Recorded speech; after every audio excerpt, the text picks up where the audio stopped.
Depois que o ano litúrgico termina, nós começamos um novo ano que tem como proposta ser iniciado com um tempo de preparação para a celebração do Natal.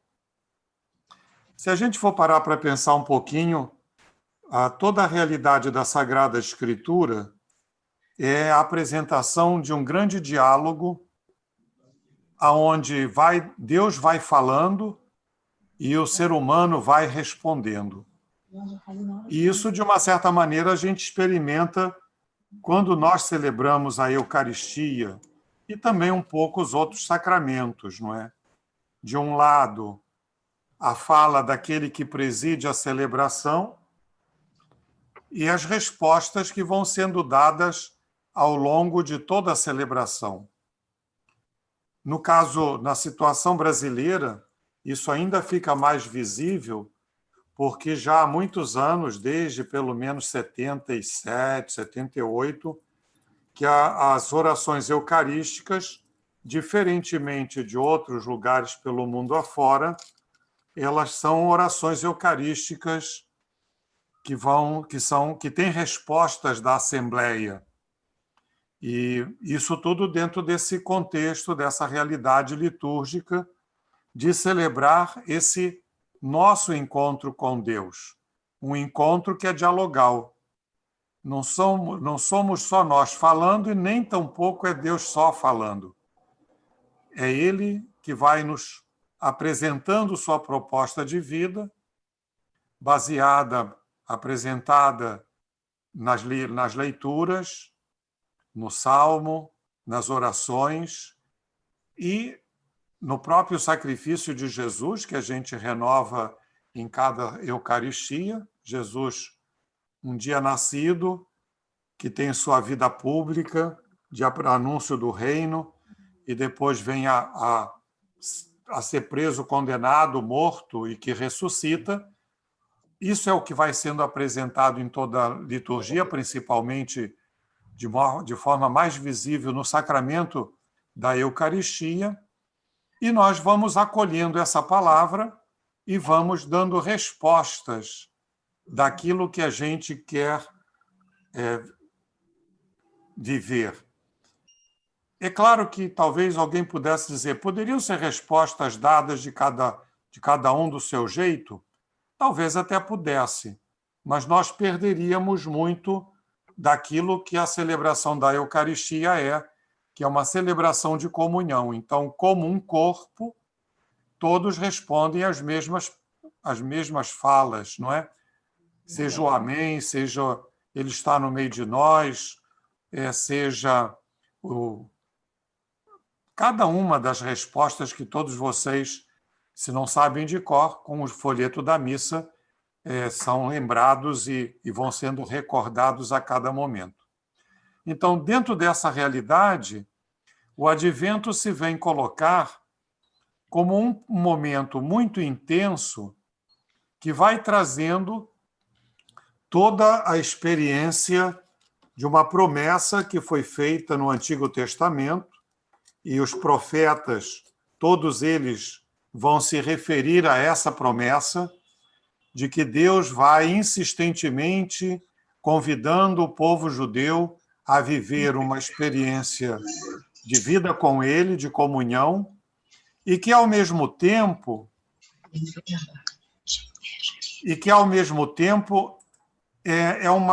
é uma experiência que convida todas as outras nações a viverem a mesma realidade. O povo judeu vive numa experiência muito sublime e muito própria deles, mas a finalidade sempre é que o testemunho deles vá levando a essa realidade aos povos vizinhos, aqueles com quem o povo judeu vai vivendo. Então, toda a experiência desse tempo do Advento ele está centrado dentro dessa realidade das promessas,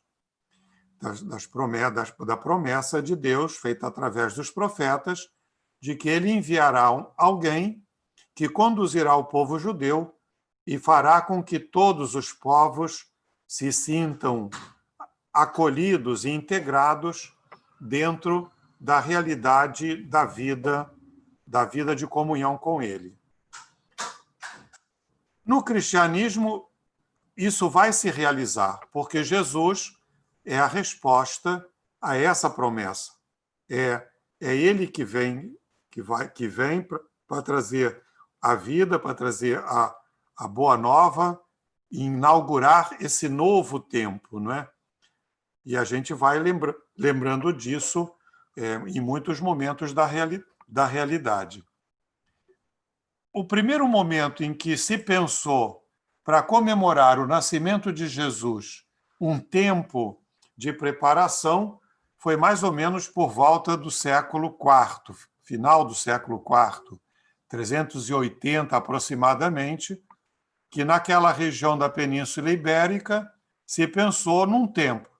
Não era um tempo unânime, depois é que com o passar dos anos é que foi se estabelecendo a maneira como a gente tem hoje.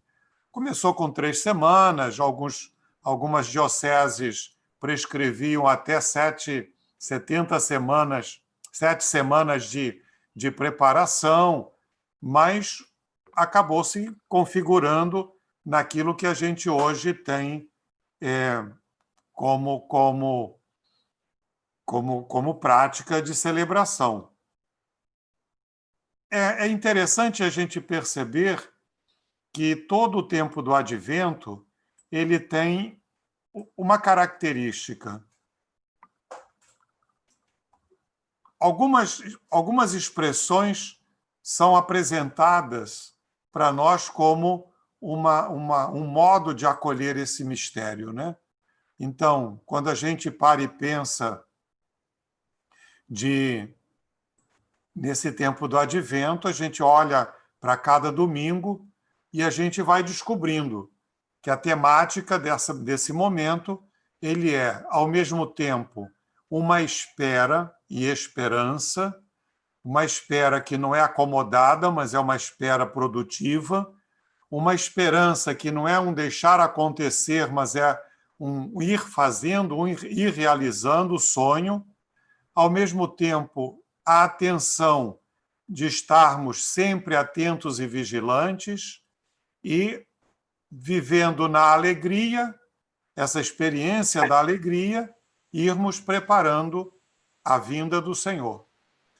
É como se nós estivéssemos e estamos diante de um acontecimento extraordinário, por exemplo, a chegada de um amigo, em que a gente vai preparar o ambiente aonde vamos acolher esse amigo da maneira mais carinhosa, da maneira mais interessante. Então, esperança, estar atento, vigilante, alegria e preparar o caminho, que tanto acontece no segundo e no quarto domingo, essa ideia da preparação. E é uma preparação para acolher alguém que vai trazer uma novidade para a realidade da vida da gente.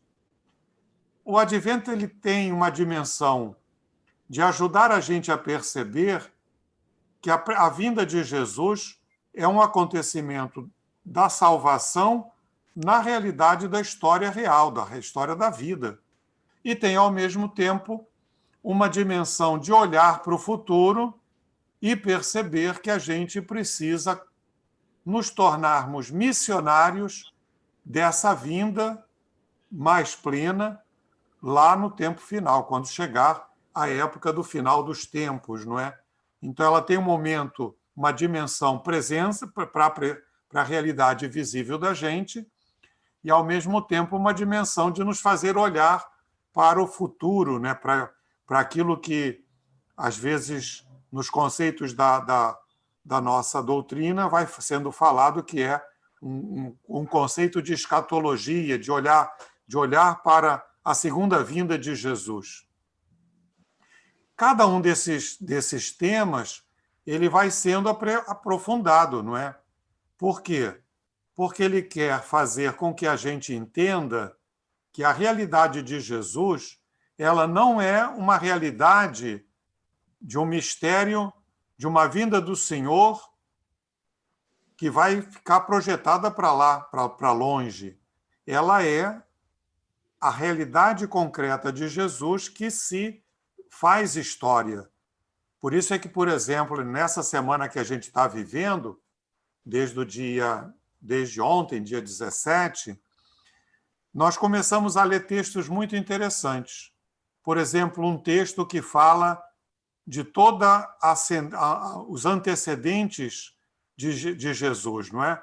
Aqueles que foram seus antepassados, começando lá por Abraão e terminando na figura de José, o pai adotivo de Jesus.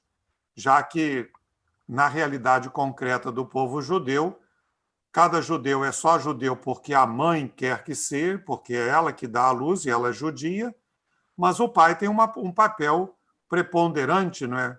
Importante, dentro dessa realidade. E José, mesmo sendo apenas pai adotivo, ele se torna aquele que dá o nome a Jesus, não é? Tanto que, quando a gente muitas vezes vê se referindo a ele, ele é Jesus, o filho de José, que era a maneira como eles lá faziam a relação dentro da sua realidade. Então, é um Deus que se encarna, assume a humanidade, menos o pecado, vem assumir a humanidade para ser uma presença salvadora na história do ser humano e, ao mesmo tempo, ele confirma a promessa antiga, feita através dos profetas, e concretiza a aliança definitiva com Deus, entre Deus e o povo judeu.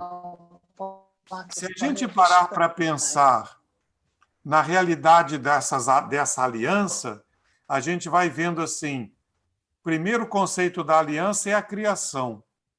O segundo é aquele momento após dilúvio feito na realidade do Noé, que na arca supera o dilúvio.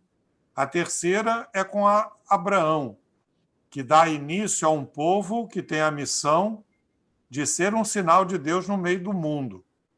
A quarta é Moisés, que liberta da escravidão do Egito, e a última e definitiva é a aliança feita em Jesus Cristo, no qual Deus se aproxima de uma maneira absoluta e absurdamente presente e, ao mesmo tempo, de uma intensidade plena, porque é Deus que, ao se fazer carne, de uma certa maneira, ele entra no tempo, não é? Ele entra no tempo da gente e vai fazendo acontecer o reino de Deus. Toda essa realidade, ela vem sendo feita, vem sendo vivida dentro dessas 4 semanas do Advento, que, na verdade, são 4 domingos, porque o Advento começa com o primeiro domingo e termina na véspera da celebração do Natal do Senhor.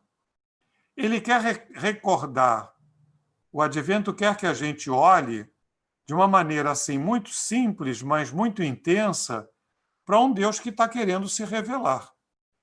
Tem uma oração que é rezada no segundo e no terceiro domingo do Advento, e ao longo da semana, em que vai ser dito: antigamente ele apareceu, ele nasceu, ele se revelou através dos profetas, depois ele se revela em seu Filho Jesus, e hoje ele vem ao nosso encontro, em cada pessoa humana. Então, é sempre Deus que vai apresentando aquilo que é a sua proposta, aquilo que é o seu jeito de ser às pessoas. E o tempo do Advento quer recordar essa revelação feita sempre por Deus. Deus é aquele que vai se mostrando como sendo o santo, a misericórdia, o Deus de amor, o Deus da consolação, o Deus do perdão, não é? E que quer sempre a nossa salvação.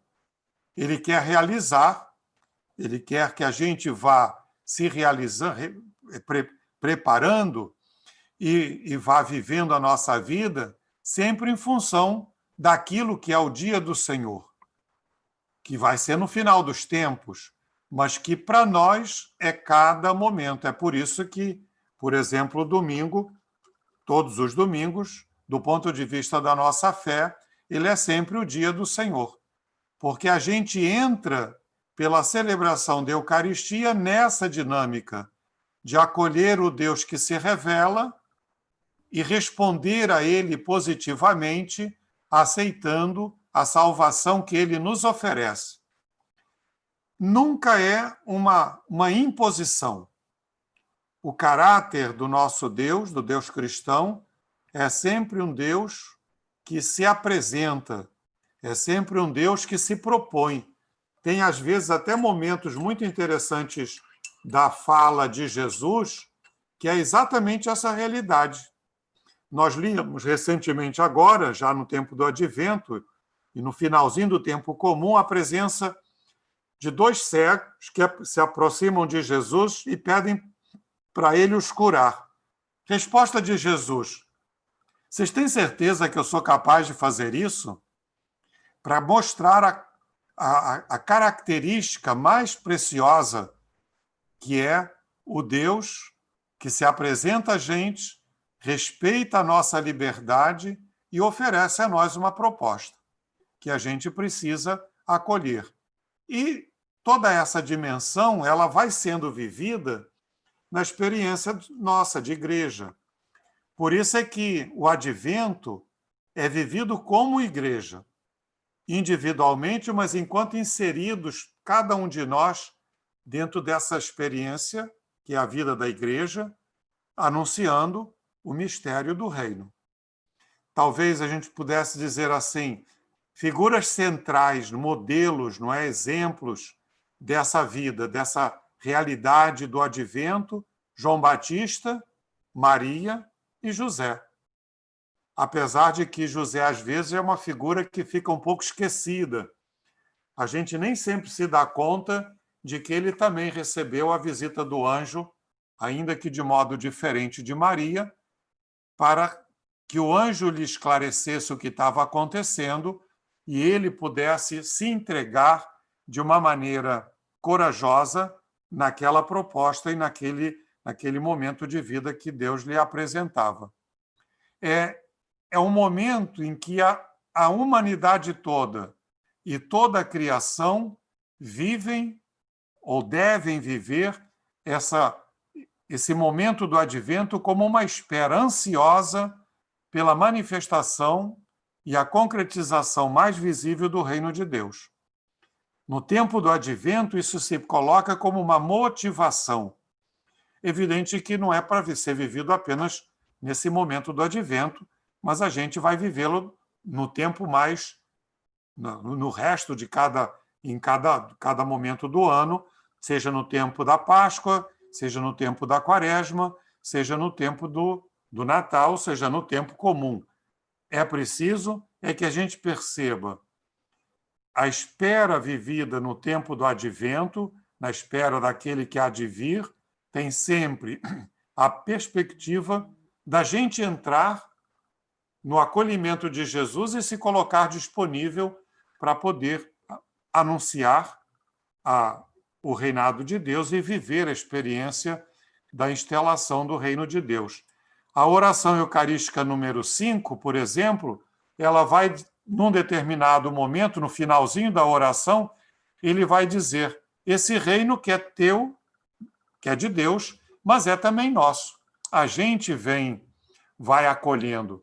E é por isso que vocês já devem ter percebido que muitas vezes as palavras apresentadas nesse tempo, nas músicas, nesse tempo de oração, são palavras que vêm falar dessa vinda, dessa expectativa de vinda.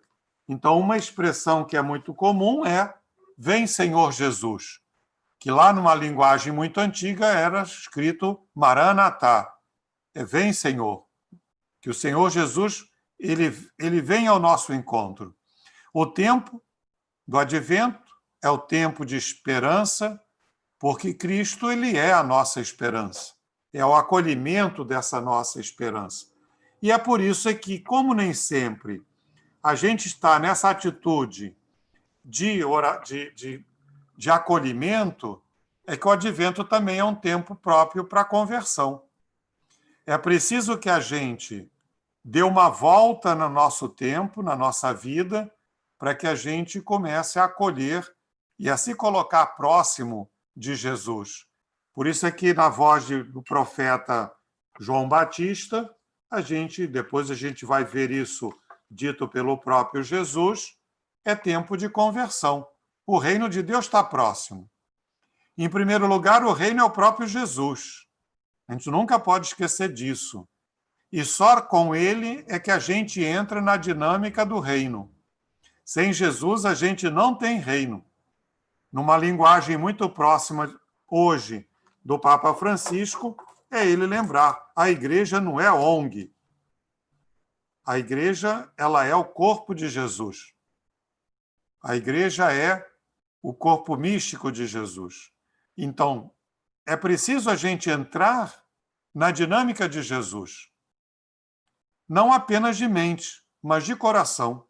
Eu tenho brincado muito, ainda que falando sério, nessa época de pandemia. Não tem pregação que eu não brinque com isso, que eu não fale sobre isso. Como é que eu posso dizer que amo se eu sou incapaz de me colocar disponível para usar a famigerada máscara, que é um elemento de proteção para o outro? Eu não sei se eu estou contaminado, então eu preciso cuidar da saúde do outro. A expressão do meu amor é exatamente o gesto simples de botar a máscara sobre o nariz e a boca, de proteger os meus olhos também, de lavar as mãos frequentemente, de cuidar da higiene, de usar o álcool gel, de tomar toda uma série de precauções. Por quê?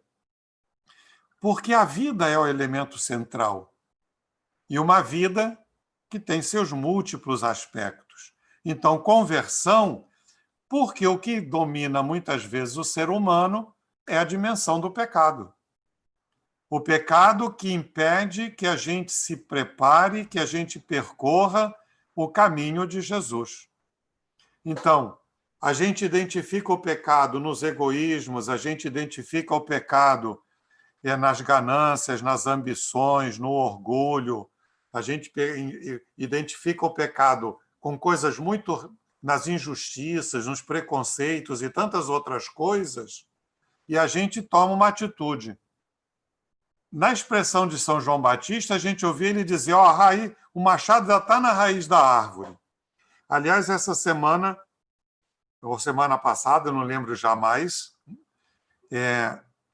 passou um filme, vem passando seguidamente nesse período do Advento, que é chamado Apocalipse. E o filme se baseia num trecho, num momento que é da palavra do próprio Evangelho, né? Onde Jesus dizia: olha, duas pessoas vão estar fazendo isso, uma vai ser largada, a outra vai ser tomada. Então, o filme todo é um pouco essa realidade. De repente, começa a desaparecer um monte de gente no filme, né? E fica todo mundo angustiado, aflito, porque não sabe o que está acontecendo. Eu brinco dizendo, posso brincar agora com vocês dizendo assim: de uma certa maneira, o pecado faz com que a gente desapareça um da frente do outro, porque eu sou impedido de olhar o outro como um irmão, eu sou impedido de olhar o outro como uma pessoa, como alguém que tem valores, não é? Ainda que também seja pecador. O que é que a gente precisa fazer? Precisa entrar numa dinâmica da oração. A oração é como se fosse o mergulho da gente na escuta da palavra de Deus e no acolhimento e aceitação dessa palavra. Às vezes eu digo, vocês já me ouviram dizer isso, muito mais do que rezar, repetir as orações que a gente já está acostumado a conhecer, fazem parte da nossa fé, da nossa tradição, é aproveitar essas orações para conversar, para falar com Deus, para escutar sua palavra, para poder acolher dentro dela, dentro do nosso coração, aquilo que é o elemento da beleza de Deus. Ao mesmo tempo, o advento também é um elemento, é um momento em que a gente é convidado a perceber que a única maneira de entrar na relação com Deus é a gente se sentir e viver a experiência da pobreza. Não estou falando da pobreza apenas material. Eu estou falando da pobreza, como Mateus lembra lá na bem-aventurança, pobreza do coração, não é? O que significa isso? Deixar que a realidade da vida da gente possa nos levar a uma mais plena confiança no outro, ao abandonar-se inteiramente, ao se colocar dependente inteiramente de Deus. Nós, às vezes, somos pobres materialmente falando, mas somos orgulhosamente imbuídos, possuídos por uma riqueza que nos faz pensar que somos o máximo, os tais, que tudo depende da gente. E a gente, com isso, vai perdendo a dimensão da humildade, da mansidão, da esperança, do único, do reino, não é? É bom a gente, às vezes, recordar que, ainda que a gente tenha a chance de ter bens, a gente precisa lembrar que o único bem que a gente, de fato, precisa é Ele, Deus. Por isso é que Jesus conta aquela parábola do tesouro, da pedra preciosa, que a gente é capaz de largar tudo, vender tudo o que tem, para conseguir estar com essa riqueza que é a beleza da graça de Deus. E para isso a gente precisa ter, evidentemente, um coração completamente envolvido pelo amor desse Deus. Esse é o tempo do advento. Então, algumas figuras que fazem parte, não é? Para a gente lembrar, o Isaías, que é o profeta, é o grande profeta da promessa, João Batista, que é aquele que, próximo de Jesus, o apresenta e o anuncia, a figura de São José, que sendo um homem justo, mesmo não entendendo nada, ele chama para si a responsabilidade do que está acontecendo.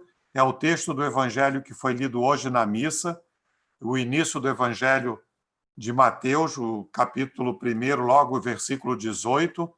É ele que acolhe Maria, grávida do menino, filho de Deus. E por isso, diz o Evangelho, ele era um homem justo. O que significava ali o ser um homem justo? Ele não quis o mal de Maria. Ele prefere ele ser considerado, ser visto mal, do que, na verdade, Maria ter qualquer acusação.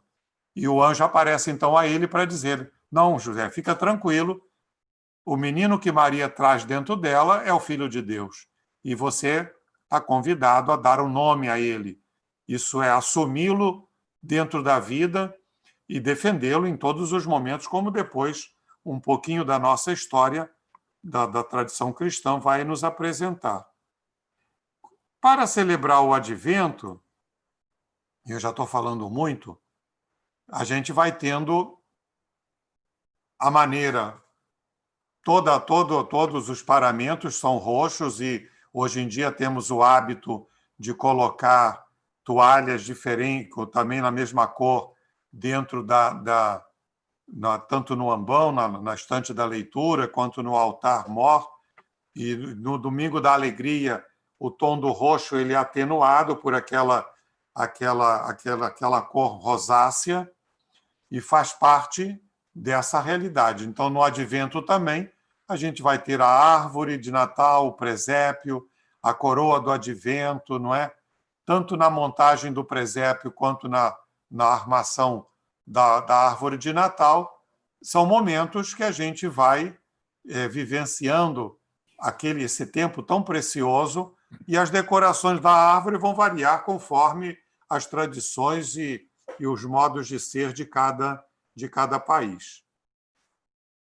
A coroa do Advento, que normalmente é uma coroa com 4 velas, na tradição católica, 3 roxas e uma rosácea, né, que é lembrando os 4 domingos do Advento, mas às vezes vocês vão encontrar isso em outros lugares, de outra maneira.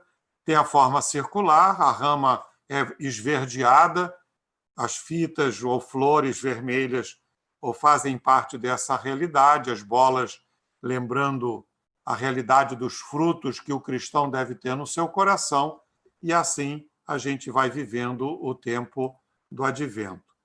O tempo do Natal é um momento, primeiro, lembrar que, na tradição da igreja, o Natal já foi celebrado em 2 datas, não é? No data do dia 25, que é o mais comum, dia 25 de dezembro, mas há também alguns países, mais lá para o norte da Europa, os países eslavos e nórdicos e os países ortodoxos, que celebram o Natal no dia 7 de janeiro, conforme um calendário diferente do que a gente acolheu lá no tempo antigo. É uma festa que nasce, que é colocada originalmente, era uma festa pagã, que a igreja tem a sabedoria de tomá-la como um elemento próprio, como forma de lembrar que o verdadeiro Sol, Deus Sol, é o Deus menino que nasce para nos trazer a salvação. O Natal, característica do nascimento de Jesus, a gente vai descobrindo e sendo envolvido dentro de uma tradição cristã, onde esse dia vai sendo santificado como sendo o dia dedicado ao nascimento de Jesus, e aí a gente vai vendo toda a realidade, não é? Talvez hoje um personagem que é dentro desse clima do Natal, que é o chamado Papai Noel em Portugal, é conhecido como Pai Natal, mas que nasce da atividade de um bispo, não é, que São Nicolau, que usava os seus bens, não é, para poder facilitar a vida dos mais pobres dentro da realidade da região onde ele nasceu. A data do dia 25 de dezembro ela aparece exatamente naquele ano que eu comentava, no século IV, né? Naquele período, finalzinho do século IV, início do século V. O que mais a gente pode lembrar? Que não seja preciosidades que vocês possam ver em outros lugares, né? Então, o Natal ele é o momento em que a igreja, ao celebrar o nascimento de Jesus, é como se fosse voltando ao início da história da criação. Pelo nascimento de Jesus, tudo é renovado, tudo é remodelado, refeito, iluminado com a luz da vida, com a luz que é própria da realidade do tempo de Deus. O Natal no Antigo, lá no Hemisfério Norte, tem a ver com aquele momento em que o solstício de inverno era celebrado. Então, quando a Terra, chegando ao lugar mais longe, começa novamente a se aproximar do Sol, então ali era celebrado, mas como a igreja se espalhou pela Terra inteira, seja no Hemisfério Norte ou no Hemisfério Sul, para nós cristãos católicos, vai sendo celebrado no dia 25 de dezembro. E também, na maioria dos grupos protestantes, essa data também é comemorada. No mundo ortodoxo, ainda continua a celebração no dia 7 de janeiro. E agora, então, a gente se abre para alguns momentos de perguntas que possamos esclarecer. Espero que tenha ajudado. o que é mais interessante sempre, enquanto vocês se preparam para as perguntas, é celebrar o Natal e pensar o Advento, é pensar num tempo integrado, onde a gente tem a oportunidade de viver uma experiência de renovação, de revisão da nossa vida, para preparar o coração para o acolhimento de Jesus. O que não pode acontecer, aquilo que foi vivido por Maria e José na cidade de Belém. Eles não encontram acomodação na cidade e vão ser acolhidos lá entre os pastores numa gruta na região próxima de Belém. A experiência nossa é preparar o coração e viver a experiência sempre dessa preparação ao longo de toda a nossa vida para acolher o mistério de amor. Então, é um momento especial, mas que tem a ver com toda a realidade da vida da gente. Padre, e agora fico à disposição de vocês. Até a meia-noite. Nossa! Boa noite, padre. Tudo bem? Boa noite a todos que estão assistindo.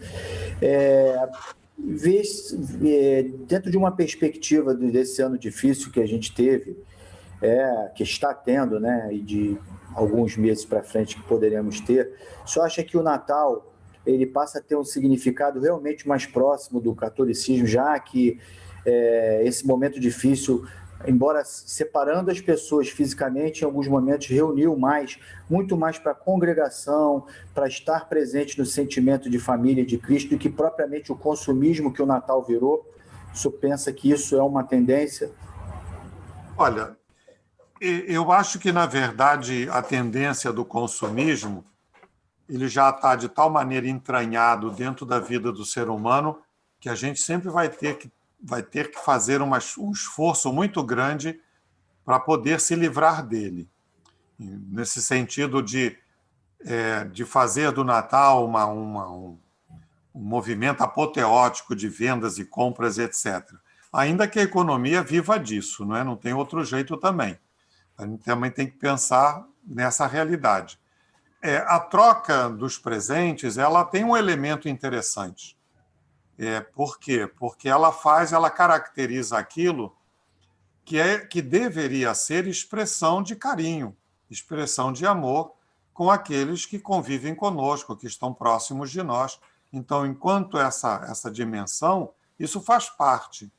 Na verdade, a característica do dar presentes em muitos países ainda continua, não no dia 25 de dezembro, mas no dia 6 de janeiro, que é a característica daquele momento em que os reis magos, descritos no Evangelho, se aproximam de Jesus, são acolhidos, e eles dão a Jesus os 3 presentes, o ouro, o incenso e a mirra. Então, a maneira da gente... Tanto que, por exemplo, numa característica muito comum nos ambientes, nunca são os pais que dão o presente. Não é o pai, não é a mãe. Quem dá os presentes é aquela figura de São Nicolau, ou do Papai Noel, que tem uma relação estreita com o nascimento de Jesus. Por exemplo, eu me lembro de expressões usadas pelos meus pais, que eram portugueses, não é? Que era lembrar, era um presente do menino Jesus. Era Jesus que trazia o presente, que é uma característica também própria do Natal. Então, eu digo assim, essa realidade eu acho que vai permanecer presente. A gente é que vai ter que fazer com que ela não seja apenas uma expressão de consumismo, não é? Agora, que a pandemia ela veio trazer uma coisa diferente, veio. Por exemplo, se a gente parar para pensar na nossa paróquia, a noite do dia 24 era um momento maciço de presença afetiva, porque eram mais de 600, 700, às vezes 700 pessoas que vinham à missa. Por que eu sei disso? Porque eram 700 hóstias, 600 hóstias que eram consumidas na comunhão. Então era mais fácil provavelmente tinha mais gente do que isso. Mas era um momento de confraternização, mesmo que fosse rápido. Era um abraço, era um aperto de mão, era um beijo, era um carinho, e cada um ia para a sua casa. Esse ano vai ser diferente, até porque eu não tenho condições de colocar essa multidão dentro da igreja. Com as 2 missas que a gente criou, é uma outra novidade, né? Imagina, a missa do galo virou a missa de 2. É 2 galos, não é? O galo das 5h30 e galo das 6h30, das 7h30. Mas eu não vou poder ter tanta gente nesse lugar, vou ter que ter lá o que normalmente cabe nas celebrações, que é em torno de 50, 60 pessoas. A turma que está cuidando está tentando arranjar um pouquinho mais de espaço, mas vai ter que ser ligar, encontrar presencial ou participar, como eu estou sugerindo, participar das missas online, né? Então, essa vai ser a novidade, vai ser a diferença. Agora, como a gente vem se manifestando na alegria de encontrar o outro pelos olhos, eu brinco dizendo, esse Natal vai ser o Natal dos olhos, não é? Ou dos olhos que se veem através dos meios de comunicação, porque a gente tem uma preocupação com os mais idosos, com os que têm comorbidade. Então, nesse aspecto, vai ser diferente, vai ser um outro Natal.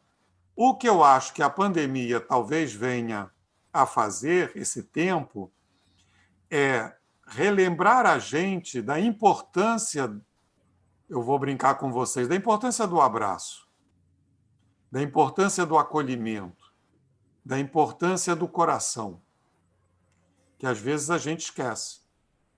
A gente vive celebrações muito corridas, a gente encontros muito corridos, não é? E a gente precisaria valorizar um pouquinho mais cada um desses momentos, não é? Então, eu acho que a pandemia esse ano, por conta de tudo que está sendo vivido e ainda esperado diante das situações, não é? Nós temos aqui vários amigos que estão vivendo a experiência da pandemia de pertinho, não é? Não apenas de ouvir falar, e o medo que se toca, que entra nos corações. Nessa hora é que celebrar o Natal nesse momento nunca foi tão especial e importante, porque a gente vai ter que encontrar uma maneira de se fazer próximos de cada um desses que está vivendo intensamente esse momento da pandemia, pela proximidade, pela preocupação e tudo mais. Por exemplo, eu falo de mim, né? Tecnicamente, eu estou na idade já de risco, né? Porque eu tenho 68 anos, então supostamente seria. Mas a gente tem coisas para fazer, então a gente vai fazendo num medo danado de proteção, de não ficar muito perto. Outro dia. Microfone. No outro dia eu fui ao meu ao oculista, né, para examinar a vista, que teve um problema lá atrás. Eu tenho que ir periodicamente ao oculista. Quando eu entrei no elevador, o elevador cabiam 4 pessoas, tinham 6. Aí eu deixei o elevador seguir sozinho lá com os 4, com os 6, e eu fiquei esperando o próximo. Por quê? Porque é um risco demais, eu não vou correr esse risco. Então, a pandemia traz essas dimensões e essas realidades todas que a gente precisa pensar. Mas, pensando naquilo que a gente já conversou, que a gente já foi falando, é um tempo muito especial, porque é o momento da gente perceber que Deus vem ao nosso encontro no outro. Aquela imagenzinha do menino Jesus, que a gente vai botar na noite de Natal lá na manjedoura, ela é a imagem daqueles outros tantos que a gente vai encontrando. Pessoas próximas, não tão próximas assim, parentes, amigos. É neles que a gente vai ter que ver a pessoa de Jesus e dedicar a eles, por causa de Jesus, o carinho e o afeto de uma maneira mais intensa. Padre, tem mais outras perguntas aqui. Qual é o sentido do presépio de Natal nos tempos do Advento? Então, o presépio de Natal ele começou, provavelmente já existia alguma coisa muito, muito pequenina no tempo antigo, não é? Logo no início da igreja, tentando lembrar um pouco aquela realidade. Mas o presépio, na dimensão que nós o encontramos, dentro desse clima do Natal, do Advento e Natal, ele foi instituído por São Francisco, não é? a imagem do primeiro presépio, organizado mais ou menos como a gente tem hoje, com as figuras, com as imagens de Maria, José, da cria do menino, dos pastores, dos reis magos, dos animais, ovelhas e boi e jumento, foi experiência de São Francisco. O que se quer lembrar, eu acho que é necessário talvez uma pitada de história, não é? Se vocês entrarem nas igrejas muito antigas, elas não tinham grandes imagens, grandes figuras. Tinham lá o crucificado e muito pouco. Com o passar do tempo, século XI, XII, XIII, XIV, mais intensamente, as igrejas e a metodologia de construção foi permitindo áreas mais abertas. Então, a gente teve os vitrais. É bom lembrar que o povo era analfabeto, a grande maior parte do povo era analfabeto. Então, a maneira de chamar a atenção desse povo eram os vitrais, com figuras, com imagens reproduzidas a partir daquilo que era narrado na Sagrada Escritura, Antigo e Novo Testamento, e o presépio se encaixa dentro dessa realidade. Agora, o que ele quer? Existem muitas maneiras de se montar o presépio. Por exemplo, existem comunidades menores do que a nossa, bem pequeninas, que fazem a montagem do presépio ao longo de todo o período do Advento. Começa com pouca coisa, às vezes a cabana, depois uns animais e vai se acrescentando até chegar a figurinha da criança, do menino Jesus, que vai ser colocado na manjedoura, para ir experimentando as grandes figuras que a gente lembrava agora há pouco, algumas delas, dentro desse clima do Advento. Então, o presépio tem a ver com o Advento, porque ele nos deixa na expectativa, ao mesmo tempo, de que precisamos estar juntos, nos acolher, mas precisamos esperar aquele que é o Senhor da vida de uma forma mais intensa, não é? E aí, como eu lembrava, é acolher no coração.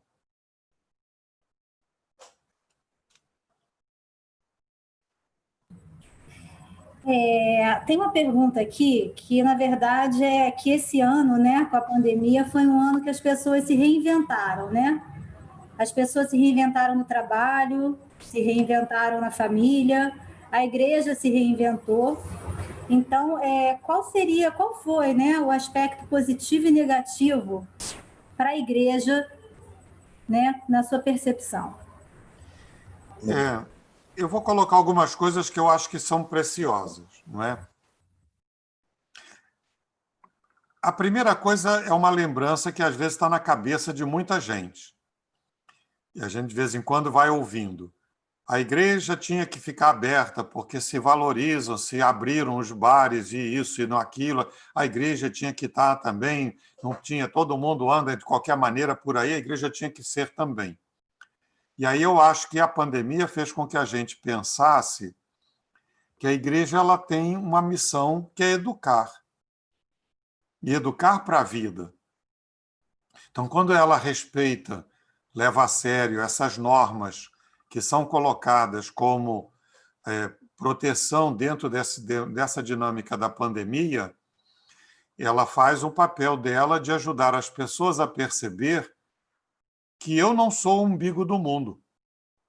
Eu tenho que estar cuidando dos outros, eu tenho que estar atento às necessidades dos outros. Mas, ao mesmo tempo, a gente é a igreja, quer dizer, a gente tem que estar numa dinâmica de ir ao encontro das pessoas. E aí, nessas horas, a gente se reinventa, porque as lives que são feitas, os encontros que são feitos, as celebrações que são passadas adiante, não é? Por exemplo, nessa época, todo mundo diz assim, eu quero me confessar, mas não tem maneira de, por mais padres que a gente tivesse, da gente ter um momento de confissão para a multidão que não causasse aglomeração. Então, você tem que reinventar. Uma coisa, na verdade, a igreja aprende com o passado também. Então, o resultado disso é, por exemplo, a Diocese de Rio de Janeiro, apesar de sugerir a nós, padres, que pudéssemos ter momentos de confissão, e eu estou fazendo isso desde a semana retrasada na igreja, confessando as pessoas, no final da tarde, em outros horários que as meninas conseguem ver dentro da minha vida, do Alex e das pessoas. Mas, por exemplo, como a gente sabe que muita gente não vai conseguir realizar a sua confissão, está se repetindo agora o que foi feito na Páscoa.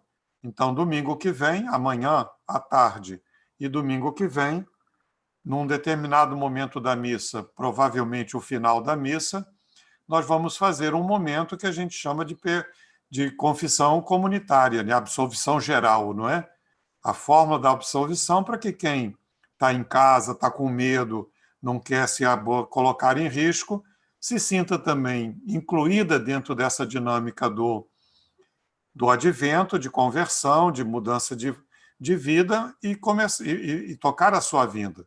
Então, esses aspectos eu acho que vale a pena a gente perceber. Quer dizer, a igreja ela não só se reinventa, mas a gente tem...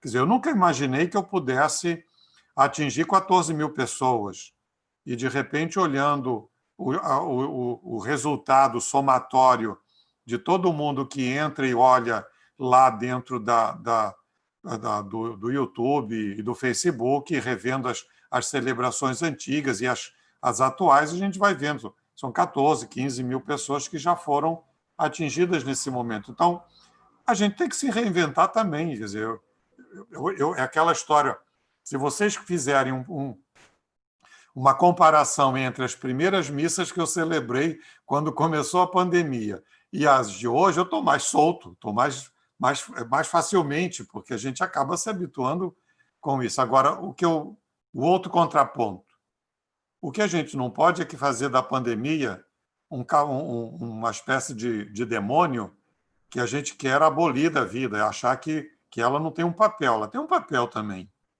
Ela tem um papel de começar a despertar no coração das pessoas a humanidade que ficou perdida. Porque a vida estava corrida demais. Ela começou a despertar na gente, isso já foi motivo da gente conversar no início dessas lives, despertar nas pessoas a necessidade de um relacionamento profundo, que não seja abalado por um momento de desentendimento que possa acontecer. Ela fez isso acontecer. Por exemplo, eu tenho conversado com muita gente, então, por exemplo, tem pessoas que dizem assim, eu não consigo resolver isso sozinho, então eu tive que procurar ajuda. E a ajuda vem online também, seja a conversa com o padre, ou seja, o atendimento de um psicólogo, um terapeuta, ou coisa que o valha, não é? Então, esse tempo de pandemia veio mexer com a cabeça da gente. Inclusive com a forma, eu digo assim, de economicamente ajustar a vida da igreja, não é? Coitado da Igreja Santa Margarida Maria, se aqueles que participam dela de uma forma muito mais efetiva, não é? E afetiva, não se envolvessem na contribuição online, através dos vários mecanismos que foram sendo criados. Marcelo Sinelli ajudou a criar lá o QR Code ligado, que cai na conta da paróquia, o outro tem lá a paróquia que tem... Ainda só não entramos ainda no Pix, porque tem algumas dúvidas que o pessoal da Mitra está tendo, então, enquanto eles não resolverem, ainda não tem o Pix, mas daqui a pouco entra também. Tudo isso tem a ver com a pandemia, não é? A pandemia fez a gente mudar. Eu acho que ela veio estabelecer e acredito também, vou brincar um pouco com aqueles que querem negar por qualquer motivo a pandemia, que é séria, dizendo, é uma gripezinha, é um negócio assim, todo mundo vai ficar. Eu tenho absoluta certeza que fazem isso apenas para mostrar-se que são corajosos, porque, no fundo, estão com o coração apertadinho, rezando para que ela não venha e não bata na sua porta de uma forma violenta, viu? Padre, duas outras perguntas, né? Por que o Natal é comemorado no dia 25 de dezembro? se existe, dentro da mesma pergunta, né, alguma relação entre o Natal e o Ano Novo, e uma outra um pouco mais reflexiva. O que o senhor diria para todos que estão nos assistindo e para todos que são católicos e que nos acompanham, o legado depois da pandemia, na visão da fé, na visão de retomada da vida na fé, entendeu? De retornar à igreja, de retornar ao encontro de casais, às paróquias, enfim. Eu vou responder assim, em primeira parte, né? O dia 25, como a gente falou muito rápido, ele foi escolhido. Se celebrava o Natal, a experiência do Natal, de uma forma. Celebrava-se o nascimento de Jesus. E, na maioria das vezes, sem uma data talvez muito própria. Cada um foi escolhendo um momento. A Igreja Romana, a igreja que se estabeleceu a partir de Roma, ela vai escolher a data de 25 de dezembro, porque nessa época, nessa data, se celebrava uma festa pagã dedicada ao deus Sol, ao Sol invicto. É o retorno no percorrer da Terra, é o momento em que nós nos aproximamos de novo do Sol, do astro Sol.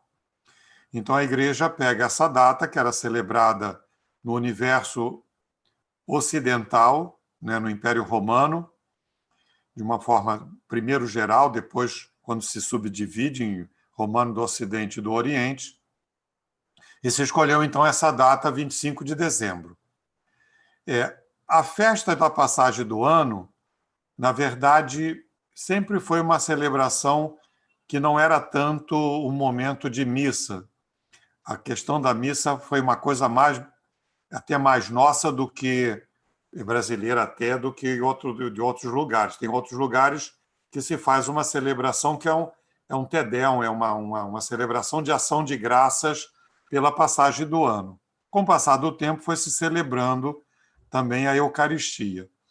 E aí, mais recentemente, se deu um sentido de pensar a figura de Maria como elemento que pudesse estar presente nessa passagem do ano, porque o dia 1º de dezembro, dia 1º de janeiro, é o 8º dia da celebração do Natal.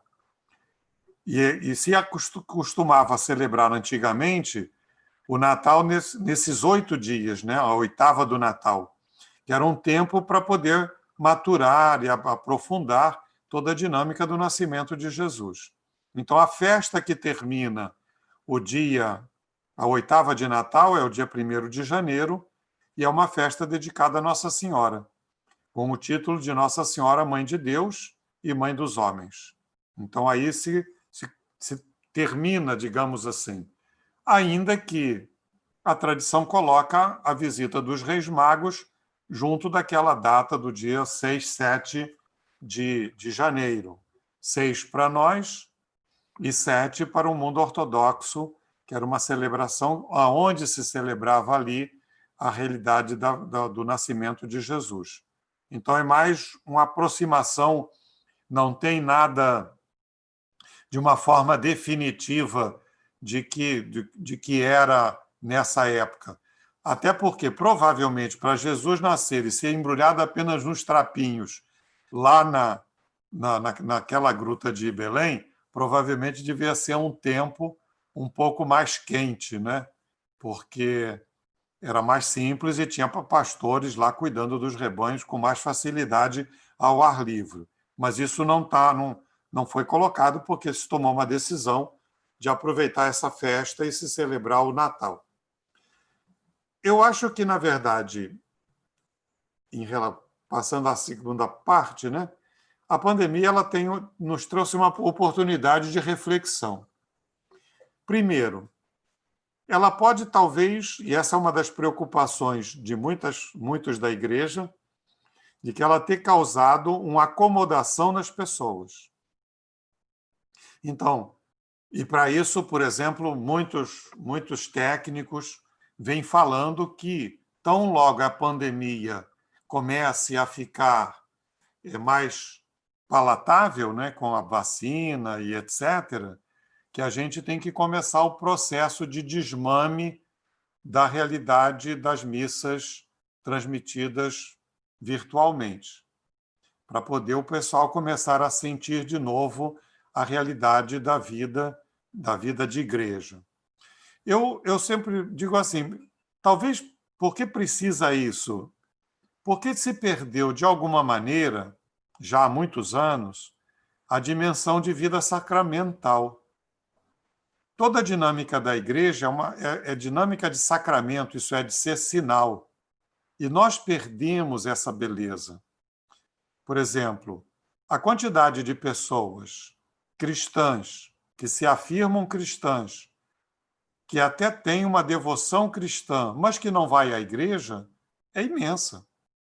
Eu estava pegando os dados há uns anos atrás, logo que eu cheguei aqui na Santa Margarida, pode ser que seja hoje um pouco diferente, mas o território da paróquia tem aproximadamente 35 mil habitantes. E 68% desses habitantes são católicos. A igreja ela não tem condição de acolher esse povo todo, mesmo que a gente até quisesse. Eu espero que muitos deles estejam indo em outros lugares, em outras celebrações, né, em outras igrejas da proximidade. Mas eu digo assim, os que vêm aqui, que são em torno de 2.000, 2.500 por domingo, que vinham, né? Eu acredito que eles possam retornar na medida em que eles vão experimentando fazendo novamente essa experiência da igreja corpo, né? E aí os grupinhos, por exemplo, a dinâmica dos pequenos grupos, dos círculos de casais, dos círculos bíblicos, dos grupos de terço, que se reúnem normalmente para rezar, vão ter um papel muito extraordinário de ajudar esse povo novamente a vir para cá.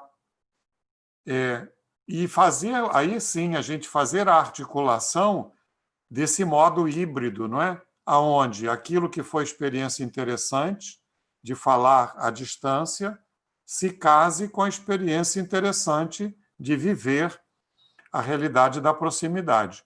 E aí todos nós, eu e vocês, nós vamos ter que descobrir uma maneira de gerar novamente esse congraçamento, esse enlace de proximidade mais interessante, seja através de movimentos de encontro, de fala, de formação, de festas mesmo, não é? Valorizar os momentos festivos, a gente vai ter que ter uma...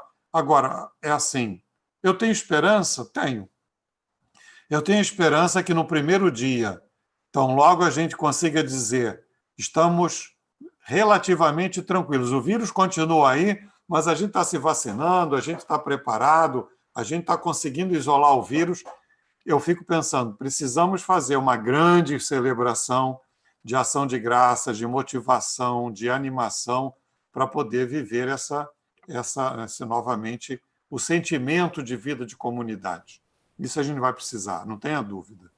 E o que eu sugiro é que todos nós possamos contribuir, colaborar e estar juntos vivendo essa experiência. Mas, para isso, a gente ainda precisa perder o medo de toda essa realidade que está...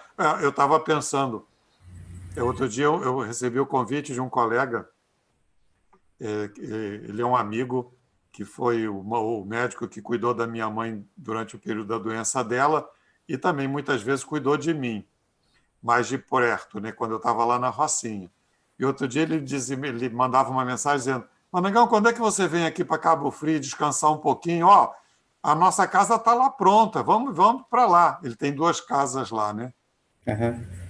Aí eu dizia, tá bom, a gente vai pensar, talvez em janeiro, quem sabe se o Joel vem também, que o Joel é amigo dele também, e a gente possa ficar junto. Aí, nessa semana, vem a notícia de que a região dos lagos está entrando num processo de fechamento por causa do recrudescimento da pandemia. Paciência, não é? A gente vai deixar isso para mais adiante. Mas eu digo, a gente precisa valorizar esses momentos, não tenha dúvida nenhuma. E acho que o encontro de casais, se a gente parar para pensar que ligado ao movimento do encontro, a gente tem aproximadamente 600 pessoas. 600 pessoas é uma igreja e meia da gente, de gente, que a gente precisa motivar para estarem todos afiados, cantando, sempre encontrando daqui a 9 meses. Deus quiser. Já está marcado lá, viu? Tem mais uma pergunta, e mais duas, na verdade, né? Até para a gente poder finalizar, que está chegando aqui na nossa hora. O senhor falou sobre os Reis Magos, né? Então, tem uma pessoa que está perguntando qual o significado dos presentes dos Reis Magos naquela época e hoje. Na verdade, o significado dos presentes, você vai encontrar muitas explicações se entrar no Google e colocar presentes do Reis Magos, significado deles e tal. Mas a tradição sempre associa cada um dos elementos a um momento da vida de Jesus. Então, se a gente parar para pensar quais são os presentes, o ouro, o incenso e a mirra. O ouro, a realeza de Jesus. O incenso, o louvor, porque ele é Deus. E a mirra, por conta de todo o momento de dor, de sofrimento, de entrega, que foi sua paixão. Sempre os presentes estão ligados a essa realidade. Evidentemente que o presente de hoje, aliás, me mandaram, foi alguém daqui dos grupos que eu participo na paróquia, mandavam uma imagem que eu achei interessante. A figura representativa de Jesus, sentada num banco de praça ao lado de um rapaz, e o rapaz, falando com Jesus, vai dizer, vai pedir uma série de presentes, né? No Natal eu queria receber. E aí Jesus diz, mas pera lá, de quem é o Natal? De quem é o Natal? É o nascimento de quem? É o aniversário de quem? Eu acho que a gente tem que ter um pouco essa sabedoria, não é? O presente, ele tem que ser, evidentemente, dirigido a uma pessoa, já que a gente se relaciona com as pessoas na vida, mas ela tem que ter o sentimento de que você, na verdade, está dando o presente para Jesus naquela pessoa, ou naquelas pessoas. Para dar um significado ao presente, não é só o presente. No fundo, muita gente já disse isso. O presente é o simbolismo de você que se dá. Se você dá o presente, dá uma coisa, é mais uma coisa. Agora, quando o outro consegue identificar no presente que você que está sendo dado, a pessoa que está sendo dado muda a característica. Eu posso pensar, por exemplo, vocês dois aí, né? Você e teu marido. Os presentes que vocês se trocam, ou eles têm um significado do outro, ou são apenas um cumprimento de uma praxe que está presente na sociedade, né? Às vezes pode ser uma coisinha simples, mas que para o outro tem um valor porque é a pessoa que está indo junto com o presente. E assim sucessivamente, né? Para todo mundo, isso deveria estar. Então, naquela época, os presentes eram o lembrete, não é? A recordação de quem Jesus era para nós. Ele é aquele que deu a vida por nós, ele é o nosso Salvador, é o nosso Rei, e ele é o nosso Deus. Isso era o simbolismo básico dos 3 presentes. E para nós hoje? Para nós hoje, o presente que trocamos entre nós, seja um simples cartão, seja uma coisa simples da vida, para o dia a dia, tem que ser. Eu estou me dando um pouquinho a cada um, aquele a quem eu estou oferecendo o presente. E, padre, assim, para a gente finalizar, né, com uma mensagem, né? Que mensagem de Natal que o senhor poderia deixar aqui para todo mundo, né, que está aqui assistindo, diante desse ano, né, que foi tão difícil, tão complicado? Qual é a sua mensagem para a gente?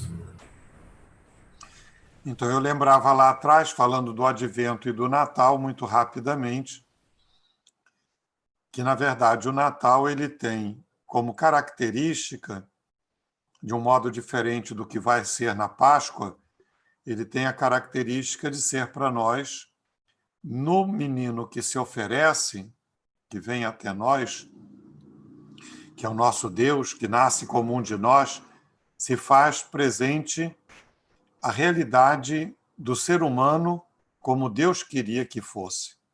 É o sonho de Deus para o ser humano presente naquele menino, que é um ser humano verdadeiro, não é? E, ao mesmo tempo, não deixou de ser Deus. As orações dessa época, algumas delas trazem uma expressão que agora todos que têm participado das missas comigo me ouvem repetir, que é aquela oração quando o padre mistura a água, a gota d'água no vinho. E ao longo desse período, a oração de ontem e outros momentos de oração desse tempo de Advento e Natal relembram isso. Então, é importante que a gente perceba que no nascimento de Jesus se faz presente para nós o Deus cheio de bondade e misericórdia, um Deus profundamente acolhedor, um Deus que ama tanto o ser humano, cada um de nós, que ele se apresenta e se oferece a gente. Ele se aproxima da gente. Isso deve fazer com que a gente, motivados por esse Deus, a gente possa também se aproximar uns dos outros. Provavelmente, ao longo da vida, muitas vezes, rupturas, confusões vão aparecendo. E esse momento é um momento especial para que a gente se deixe, como diz os textos litúrgicos, não é? Iluminados pelo nascimento, pela luz do nascimento de Jesus e orientados pela estrela de Belém, a gente possa se deixar conduzir na construção do amor, na construção da fraternidade, na construção do acolhimento, da misericórdia, do perdão. Isso tudo é o que está presente e é o que eu desejo que todos nós possamos ir realizando a partir desse Natal, a partir desse Advento, pelo resto da vida da gente. Obrigada, padre. Assim, pergunta não tem não, mas tem algumas mensagens que a gente queria falar aqui, que estão no chat para o senhor, né? Tem gente que mora fora do país, aí pede para o senhor continuar fazendo as missas online, para não deixar de fazer. Tem muita gente falando que com carinho de sempre, esse acolhimento do padre. Achei muito bom o Natal dos Olhos, passamos a nos conhecer pelos olhos. E sempre prazeroso e reconfortante escutar as sábias palavras do padre Manangão, entre várias outras mensagens que estão no chat. Então, assim, queria agradecer ao senhor, agradecer a todo mundo e pedir para a gente rezar um Pai Nosso, uma Ave Maria, e depois o pessoal da coordenação que possa acessar pelo Zoom, para acessar aqui para a gente para a gente finalizar aqui a reunião. Pode ser? Padre, também queria lhe agradecer a todos. Apesar de todas as dificuldades, né, nesse período a gente fez diversos encontros aí com os mais diversos assuntos e foi importante porque até numa pergunta, né, de como se adaptar, eu acho que a gente acabou até se adaptando muito bem. Foi muito importante para todas as pessoas que participaram desses encontros todos que a gente fez desde a pandemia e nos manteve um pouco mais perto da fé, perto de Cristo, perto do amor entre nós. Então, muito obrigado, Padre, por todos aí esse período que a gente teve junto virtualmente, pela sua ajuda. E agora, suas palavras aí, uma bênção, o que o senhor achar melhor para esse fechamento. Então, na sugestão da Dani, a gente reza ao Pai Nosso, não é? Já que rezamos a Ave Maria no início, rezamos o Pai Nosso e depois eu dou uma bênção para todos. Ok. Pai nosso, que estás nos céus, santificado seja o vosso nome, venha a nós o vosso reino, seja feita a vossa vontade, assim na terra como no céu. O pão nosso de cada dia nos dai hoje. Perdoai-nos as nossas ofensas, assim como nós perdoamos a quem nos tem ofendido, e não nos deixeis cair em tentação, mas livrai-nos do mal. O Senhor que vem até nós, nascendo na proximidade da nossa vida e do nosso coração, que Ele vos ilumine com a luz da sua graça, do seu amor, e nos envie sempre a transmitir uns aos outros esse mesmo amor. São João vai nos lembrando sempre que Deus é amor e só quem ama reconhece e conhece a Deus. Que através do amor que sentimos uns pelos outros, ele possa ir sendo revelado e mostrado a todos aqueles com quem nós convivemos. Por isso, abençoe-vos Deus Todo-Poderoso, Pai, Filho e Espírito Santo. Muito obrigado e fiquem com Deus.